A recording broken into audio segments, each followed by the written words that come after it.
Les résultats de la présidentielle en France, le second tour a eu lieu aujourd'hui et Emmanuel Macron a été réélu à sa propre succession sur un score de 58% quand même. Est-ce que vous vous y attendiez, Agapit Napoloma-Forican? Bon, enfin, qu'il soit réélu, on en a parlé il y a 2 semaines. Donc, c'était pas vraiment la surprise du jour. Non, non, du tout, Bon. Alors, et c'est pas l'élection qui va rester dans les annales aussi. Oui, le score, 58%. Mais ce qui importe aujourd'hui, c'est moins le score que le taux de participation. Parce que c'est quand même. Il y a un taux d'abstention quand même de 28%. C'est quand même l'un des plus forts taux après 69. Je pense que c'est quand même pas peu. Et pour ceux qui aiment faire des comparaisons, ils se rendront compte que la liberté d'aller voter ou de ne pas aller voter, donc le libre choix laissé à l'électeur, se prononce davantage selon le type d'élection et selon l'intérêt un peu de la population. Donc, c'est dire que, oui, Macron est élu. Il y a un gros problème d'abstention. C'est tout le débat entre les 50 le taux d'abstention. Parce que c'est autour de ça qu'on peut parler toute la journée avant 20h où il faut parler du score. Sous notion, c'est que ça créerait beaucoup de polémiques. Les gens estimeraient que l'élection perd de sa légitimité. Est-ce que là, ça traduit un certain désintérêt des Français vis-à-vis de ce scrutin? De toute façon, il y a un problème de désintérêt par rapport aux politiques. C'est un peu. C'est une réalité mondiale. Partout, c'est une réalité mondiale. Au Bénin, quand je l'avais déjà expliqué une fois, on n'était pas très attentif à ça. C'est à partir du moment où l'opposition appelle au boycott ou une partie appelle au boycott qu'on fait attention un peu à ce qui pourrait, où se situe le rapport de force. Et parlant du Bénin, bon, vous voyez, quand les gens arrivent à violenter, à menacer, à bloquer les rois, à faire usage donc de propos violents, menaçants, et parfois même d'armes. Et vous comprenez que bon, parfois, les gens sont obligés d'utiliser de ces moyens pour pouvoir atteindre leur objectif qui est de faire boycotter un scrutin. Ici en France, on n'y est pas du tout. Il est libre, la liberté, la latitude est laissée aux citoyens d'aller ou de ne pas y aller. Et dès le lendemain, en dehors des instituts de sondage et des médias qui commentent le taux de participation, quelques perdants ici et là qui commentent, ça passe rapidement et puis on revient à la réalité. Mais c'est vrai que vous avez parlé d'un désintérêt, on va dire, général. À quoi est-ce que cela est dû? Est-ce que c'est une perte de confiance progressive en les politiques sur tous les cieux? Et là, on tend vers quoi avec ces scores-là? C'est vrai que la démocratie directe par les urnes est essoufflée. Il faut le dire, on aura peut-être l'occasion d'aller plus loin. La démocratie direct, le suffrage universel direct s'essouffle. Et vous allez regarder combien de pays démocratiques, des grands pays de l'Occident, appliquent le suffrage universel direct au niveau national. Très peu. Très, très peu. Les États-Unis d'Amérique utilisent le système de grands électeurs. Les autres pays utilisent le système parlementaire, c'est-à-dire on élit les députés qui, eux, maintenant, élisent le président. Non, il n'y a même pas de président parfois, où c'est les députés qui élisent le président. Le Premier ministre, lui, il découle de la majorité parlementaire. Oui. Donc, du coup, le jeu se fait entre l'élite politique aux États-Unis et en Grande-Bretagne, c'est beaucoup plus un jeu d'établissement. C'est-à-dire c'est au niveau des partis. Oui. Le chef du parti, lorsqu'il change, il devient le Premier ministre. On ne va même pas au Parlement nécessairement. Rien ne dit que ça traduit la volonté populaire lorsqu'on est dans un tel système. La volonté populaire... Parce que quelque part, lorsqu'on fait des comparaisons, on se dit que le système universel direct, le suffrage universel direct, traduit davantage mieux la volonté du peuple. Quand il y a 30% qui ne votent pas, les 30% également font partie de la population. Le peuple, c'est celui au nom de qui, dans une représentation, dans une démocratie représentative, c'est selon les institutions. Et en Grande-Bretagne, dont je vous parlais, eux, ils n'ont même pas de constitution. C'est un pays qui fonctionne sur la base de la coutume, globalement. Donc, du coup, ils ont des habitudes qui sont entrées dans le construit, dans le vécu, dans la généralité. Et aujourd'hui, aucun Anglais, aucun Britannique ne se lève, ne se mélange, ne s'occupe pas. C'est un jeu au sommet. Le pays, la gestion se fait au niveau des mairies, donc des villes, et des communes, enfin, un peu plus bas. Hein, mais la gestion centrale, on laisse ça à la reine et aux jeux politiques entre le Labour et les travailleurs, et les libéraux, donc, et le travail, oui, voilà, les partis libéraux et le parti du travail. Donc, quand vous regardez les deux, ça se joue entre eux. En bas, il y a beaucoup d'autres mouvements. Donc, le peuple dont on parle, c'est le peuple tel qu'il est représenté dans nos constitutions. Donc, à partir du moment où on laisse la latitude à quelqu'un d'aller voter ou de ne pas aller voter, on ne peut plus dire pourquoi tel n'est pas allé voter et parler de légitimité. À partir du moment où le système est un système de majorité disons, Mais ça compte qualifié. toujours quand même dans l'évaluation de la légitimité de celui qui est élu. Ça compte pas. Comme je vous l'ai dit, en dehors des médias, des instituts de sondage, de quelques malheureux perdants, personne ne s'occupe de ça. Parce que ce n'est pas dans le système, ce n'est pas la C'est l'un des baromètres, l'un des paramètres dont on tient compte. Baromètre de qui? Peut-être d'évaluation du système démocratique. Qui évalue? Et à quelle fin? C'est un pays qui cherche son problème. Un pays, il cherche, il met en place sa constitution sur la base donc, de certains standards, mais qui écoute la réalité. Je viens de vous parler des États-Unis, de la Grande-Bretagne, de la France, qui sont trois systèmes différents, totalement différents, absolument différents. Mais ils sont des grandes nations démocratiques et personne ne leur fait la morale. Il y a l'Allemagne à côté, un grand pays démocratique, mais système totalement différent et personne ne leur fait la morale. Personne ne leur parlera de légitimité, parce qu'on n'a pas à leur faire cette leçon et n'ont pas de leçon de légitimité non plus à donner au Sud. Chaque peuple adopte son système dans le grand standard mondial, mais selon ses spécificités, ses réalités. L'Afrique du Sud a un système parlementaire. Le président sud-africain est élu par l'Assemblée nationale. Là-bas, il n'y a pas un souverain. C'est pour ça que le problème se pose davantage de légitimité d'un système à un autre. Non, il n'y a pas de légitimité. Parce que lorsqu'on voit un peu le système du suffrage universel direct, qui est le nôtre, ou en tout cas, on a copié peut-être le modèle français, on se dit que le citoyen, à la base, a d'office droit à la parole. C'est lui qui décide directement. Mais il en a. Bon, alors, lorsque c'est, on va dire, un système peut-être parlementaire, ce n'est pas toujours évident. Mais si. Ou même le système des grands États aux États-Unis d'Amérique. On n'a pas le temps d'aller à la grande théorie de la démocratie représentative. À partir du moment où vous donnez le mandat aux députés, d'aller jusqu'à élire le président, donner le pouvoir au parti majoritaire pour qu'il gouverne, la légitimité y est. Le parti majoritaire, c'est le parti issu des urnes, selon un modèle proportionnel et scrutin de liste proportionnel ou majoritaire, ou le scrutin direct. Selon tout ça, à partir du moment où tout ça est inscrit, et le vote a lieu normalement, et une majorité parlementaire s'est dégagée, cette majorité parlementaire détient la légitimité du moment. Et c'est elle qui prend. C'est pour ça qu'il y a eu la cohabitation en France en 1986. Parfois, même sur les principes basiques ou les rôles basiques du Parlement, à savoir légiférer, parfois les populations, on va dire, crient au scandale parfois lorsqu'on finit de légiférer tout simplement sur telle ou telle loi. Alors, c'est pour ça qu'on se pose la question, lorsqu'on en vient jusqu'à élire un président de la République par un tel système, ça ne souffre pas d'une certaine légitimité quelque part? Il n'y a pas un biais dedans? Vous avez trouvé, ça fonctionne en Chine et ça marche très fort. Ça marche très bien. Sauf que ce n'est pas considéré comme un bon modèle selon les Occidentaux. Et qui les a habilités à valider un système. Ils sont 1,5 milliard.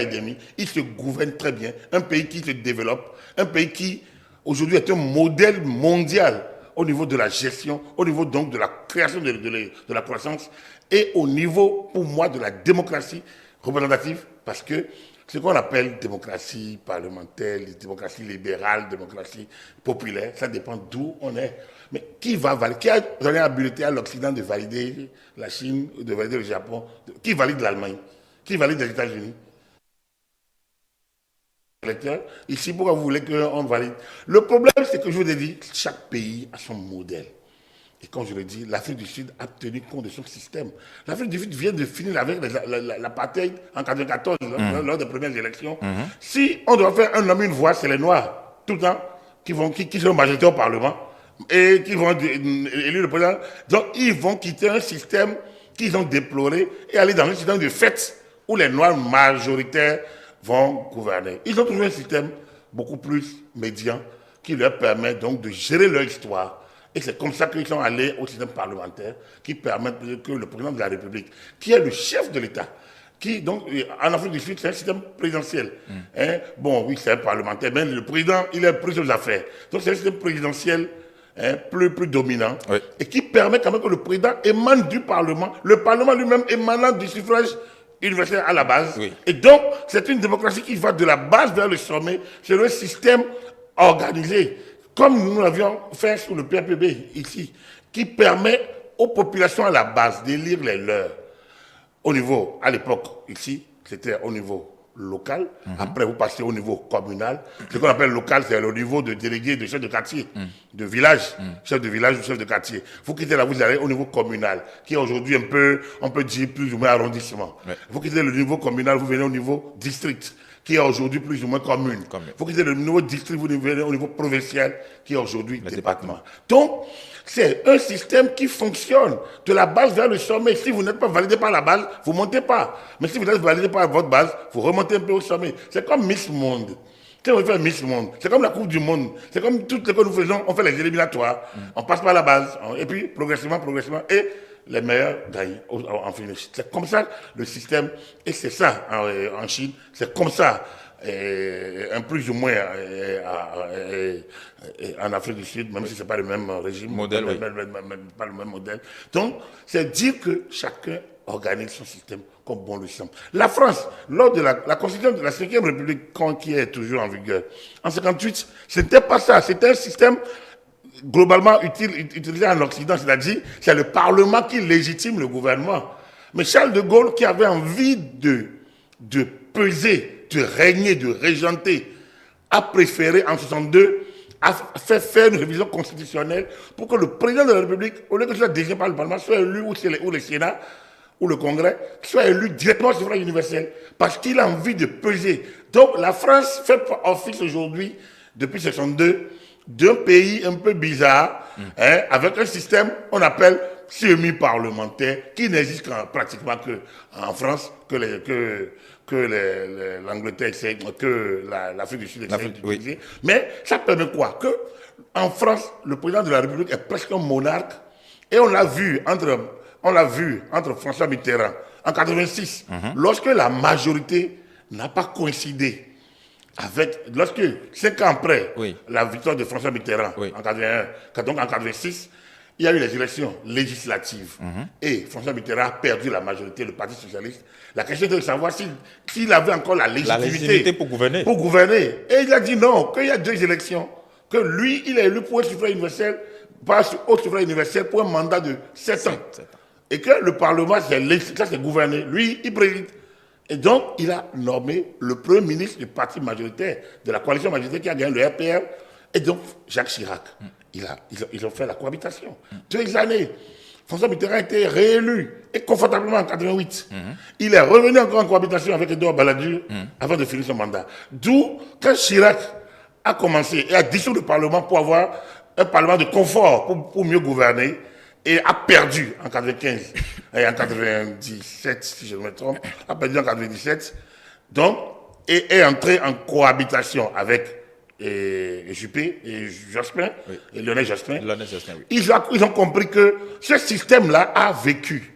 Parce que un président qui est là pour 7 ans, 5 ans après, ce n'est pas évident que ses choix emportent l'adhésion. Or, il faut qu'il soit habilité. Du coup, ensemble, la classe politique a décidé d'aller au Congrès, c'est-à-dire le Parlement, l'Assemblée nationale et le Sénat réunis. Ils sont allés au Congrès et ils ont opéré la révision constitutionnelle de 2007 qui a permis désormais de 2005, non La révision constitutionnelle de 2005, de 2005 qui a permis à Jacques Chirac de faire un deuxième mandat de 5 ans. Oui. Je pense qu'il a fait un deuxième mandat de 5 ans.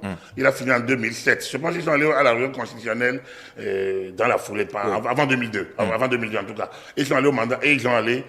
Donc, la première élection française avec un mandat de 5 ans, c'est l'élection de 2002. Voilà. Jacques Chirac a gagné sur le Papa Le Pen. Il a gagné. Donc, du coup, l'élection du président de la République et l'élection du Parlement sont cumulé. Donc là maintenant le 12 juin, il y aura l'élection présidentielle. Pour permettre qu'on en finisse avec le système de cohabitation. Ça veut dire quoi?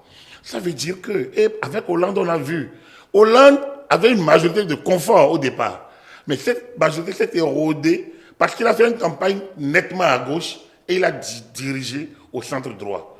Du coup, il a perdu tous ceux qui l'ont soutenu et qui étaient à gauche. Et donc, le Parlement était effrité, mais il avait un mandat, lui. Il est président élu au suffrage universel de 5 années, de 5 ans. Et il a surfé là-dessus. Et Parfois même, Manuel Valls, qui était son Premier ministre, a joué sur l'article 49. Ils ont un article pour passer en force, pour prendre certaines décisions. Ça vous dit que c'est des jeux d'appareil, c'est des jeux de système, c'est des jeux d'institutions. Le peuple, il est abstrait. On crée son adhésion à travers les textes. Il s'exprime. Et il s'exprime justement à partir du moment où on lui donne, on l'habilite par le jeu de système au Bénin. Oui. Il s'exprime par référendum ou par ses représentants élus lors des votes. Donc du coup, il n'y a pas un autre peuple qui existe nulle part. Quand je vois des gens se passer pour dire que le peuple, mais il ne... Mais notre constitution même dit que aucun groupe, aucune personne, aucune convention ne peut dire qu'il représente le peuple et parler en son nom. Le peuple, il est abstrait. On lui fait appel lors des référendums. Si 20 personnes sortent, il représente le peuple. Et lors des élections, comme il y en aura le 8 de janvier prochain. Tout à fait. Si 10 personnes sortent, ils représentent le peuple, qui aura validé les députés. Donc, mal élus, bien élus, légitimité, machin, tout ça, les médias vont dire, les gens vont raconter ça pendant la législature, mais ça n'empêche pas, il n'y a pas un seuil encore actuellement défini pour le taux de participation. Il y a des pays, il y en a très peu, il y a des pays qui définissent des seuils de participation, et si le seuil n'est pas atteint, on annule les élections. Alors, que dites-vous du score de Marine Le Pen avec ses idéaux, le Rassemblement national, qui a réussi quand même à avoir dans les 42%? Écoutez, bon, il a perdu de toute façon. Donc, pour moi, je l'avais dit... C'est vrai que dans le premier tour, après le premier tour, vous avez dit que ces positions font moins peur qu'avant. Je l'avais dit d'ailleurs, c'est là que je voulais venir. C'est ça. Aujourd'hui, Macron ayant gouverné pratiquement au centre de tout, a ratissé, a annulé l'ancien clivage, a annihilé tout l'ancien clivage gauche-droite. Donc, il a repoussé les gens vers les extrêmes. D'où Mélenchon à l'extrême gauche et Marine Le Pen à l'extrême droite. Donc, il est évident qu'il y a ceux qui ne se trouvent pas leur compte dans le système Macron ne peuvent que voter pour ou s'abstenir. Donc, Marine Le Pen a eu ce qu'elle pourrait avoir dans le camp des déçus, de la droite, d'une certaine droite puritaine ou une droite un peu... Il ne se passe toujours une droite extrémiste. Quand ceux qui ont voté Marine Le Pen ne sont pas les gens qui étaient les soutiens absolus de Jean-Marie Le Pen. Le langage s'est bien fignolé. Ça s'est raffiné un peu, et peut-être adouci dans le fond. Exactement. Elle a une politique internationale qu'elle a décrite d'ailleurs en deux tours. Elle s'est beaucoup plantée sur cette question. Elle s'est donné une stature de... On l'a fait planter sur beaucoup de choses. Elle s'est donné une stature de personnalité. Je pense que, oui, Marine Le Pen ne fait plus peur comme avant, mais la classe politique surfe là-dessus. De toute façon, c'est de bonne guerre. Oui, tout à fait. Surfe là-dessus. Mais est-ce que Marine Le Pen est plus dangereux que Mélenchon? C'est pas évident. Les idées de Mélenchon sont... Certains estiment que si Mélenchon était à sa place dans le débat de l'an de tout, par exemple... La France serait ingouvernable. Mélenchon aurait eu... Non, il n'aurait rien. Il ne peut pas gagner. Il ne peut pas gagner. La France ne peut pas gouverner ni dans l'extrême gauche, ni dans l'extrême droite. Aujourd'hui, quand Hollande, qui a fait campagne pour dire « j'ai un ennemi, c'est les finances », quand il a fini de dire ça, est-ce qu'il a pu gouverner à gauche? Il ne pourrait pas. S'il gouverne à gauche, il n'aura pas. Parce que l'opposition se pose, mais l'État, là, va trouver les moyens où il faut produire de la richesse. Et ce qui produit de la richesse. Donc, l'interventionnisme, le paternalisme, l'État bonbon, c'est terminé. C'est terminé. L'État-providence. Il faut s'appuyer, et personne n'aime s'appuyer sur les institutions. Les gens n'aiment pas Bruxelles. Marine Le Pen n'aime pas non plus, même si elle siège. Donc, c'est dire quoi? Que Marine Le Pen, si elle gagne, elle sera obligée de resserrer pour gouverner. Et elle peut bien le faire. Par contre, Mélenchon ne peut pas gouverner parce que ces idées sont des idées carrément, totalement... trop extrémistes, c'est ça? Du temps de l'international socialiste. Je pense que c'était des idées... Mais là, elle demande à il demande à se faire élire Premier ministre. Il fait déjà campagne pour les législatives de juin. Non, il peut encore être Premier ministre. Dans une moindre mesure où il va se planter. Puisque ces choix ne vont pas emporter adhésion Et le président de la République aura bon le droit de dissoudre son gouvernement un an après ou un an et demi après et de faire de nouvelles élections. Donc, c'est évident, mais moi je ne veux pas croire que les Français donneront le suffrage à Mélenchon. À Mélenchon, non. Si la France fait une telle reculade, c'est quand même dommage pour elle parce qu'elle ne peut pas. Cette France vieille, traditionnaliste, incapable de réforme, hein, un peu comme que ces colonies, ces anciennes colonies ont copié, non, elle doit être totalement enterrée et sur lesquelles chanter. Et je pense que Macron réussit fortement cela. Je pense que cette France hein, de ce temps-là, cette France-là est terminée.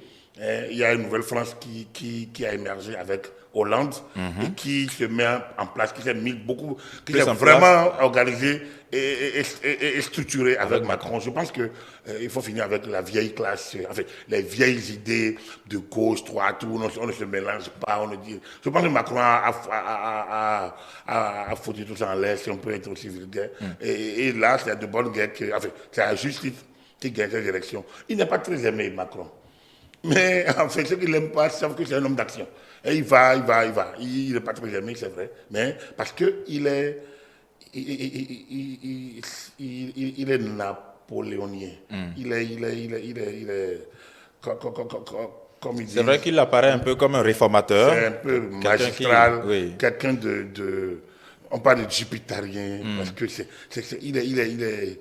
il gouverne, il dit, hein, je suis votre président. Quand il disait ça au chef d'état-major qui aurait pu être son papa, quand il disait ça au premier quinquennat, c'était quand même le général était totalement dépassé. Et quelques temps après, il a fait démissionner ou il a démissionné. Je pense que Macron, c'est plutôt cette jeunesse courageuse qui ne recule devant rien. Et moi, tout ce qui me sidère sur le personnage, c'est ce courage, hein, le courage d'action et non le courage de verbiage. Le courage d'action, c'est-à-dire on passe, on agit, on avance et on crée son histoire en créant les réformes qu'il fallait faire. La France était totalement en lambeaux quand il est arrivé. De point de vue réforme. Mais pourtant, certains analystes font état de ce que il y a certaines fractures au sein de la classe politique française. On ne peut pas faire des réformes sans qu'il y ait des fractures. Ce qui compte les fractures, c'est encore les passéistes, ceux qui sont dans c'est les anciens. Nostalgiques. C'est nostalgique de ce moment où l'État débordait, l'État bonbon, l'État Providence. Non, les fractures, il y en aura toujours des cas réformes. Il y a toujours ça. Et on peut pas faire des améliorations sans casser les yeux. C'est pas moi qui ai inventé cette formule. Elle existe avant. Il me semble qu'elle est très vieille. Donc, du coup, vous ne pouvez pas avancer sans créer des situations. C'est obligatoire. Parfois, vous faites le bonheur des gens sans leur volonté. Et s'il faut en écraser un ou deux, ça peut se faire. Quand il est écrasé, pas nécessairement tué.